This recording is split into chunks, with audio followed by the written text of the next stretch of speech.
বাংলাদেশে কাজ করতে আসা বিদেশিদের জন্য ভিসা নীতিমালা করা হচ্ছে বলে জানিয়েছেন বিডার নির্বাহী চেয়ারম্যান। বিদেশিদের কারণে জাতীয় নিরাপত্তা যেন বিঘ্নিত না হয় সেদিকে খেয়াল রাখা হবে বলেও জানান তিনি। বুধবার রাজধানীতে বিদেশিদের কাজের অনুমোদন এবং নিরাপত্তা ছাড় বিষয়ক এক কর্মশালায় এসব কথা বলেন বিডার নির্বাহী চেয়ারম্যান আশিক চৌধুরী।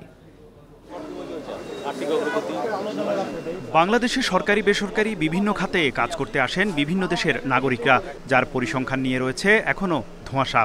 কর্মরত বিদেশিদের নিয়মের মধ্যে আনতে চলতি মাস থেকে কাজ এবং নিরাপত্তা ছাড় অনলাইন প্রক্রিয়ায় নিয়ে আসতে চায় বিনিয়োগ উন্নয়ন কর্তৃপক্ষ বিডা। মতবিনিময়ে বিডা চেয়ারম্যান বলেন, বিভিন্ন দপ্তরের মধ্যে সমন্বয় কম থাকায় নানা জটিলতা তৈরি হয়, তাই পুরো প্রক্রিয়াকে শৃঙ্খলায় আনতে ভিসা নীতিমালা করা হচ্ছে।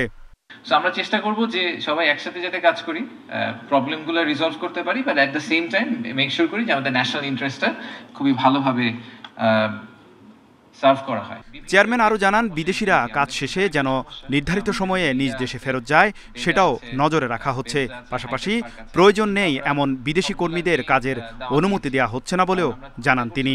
ভিসার যে নীতিমালা সেটা নিয়ে তো একটা বড় কাজ হচ্ছে, এবং সেটা হয়ে গেলে আমি আশা করছি যে এই যে সমস্যাগুলো তৈরি হয় আসলে, যে একজন বিজনেস ভিসা এসে তারপরে কাজ করা শুরু করে দিলেন, আমাদের একটা জিনিস খুব ক্লিয়ার থাকা দরকার, সেটা আমি বিডার পক্ষ থেকে বলছি, মানে বিনিয়োগ উন্নয়ন কর্তৃপক্ষের ক্ষেত্রেও মানে জাতীয় নিরাপত্তার ব্যাপারে কিন্তু কোনো আপোষ নাই। কাজের অনুমতি পাওয়া বিদেশিদের জন্য ভালো কর্মপরিবেশ নিশ্চিত করতে গুরুত্ব দেন বিডা চেয়ারম্যান। তৌহিদ রানা, ইন্ডিপেন্ডেন্ট নিউজ, ঢাকা।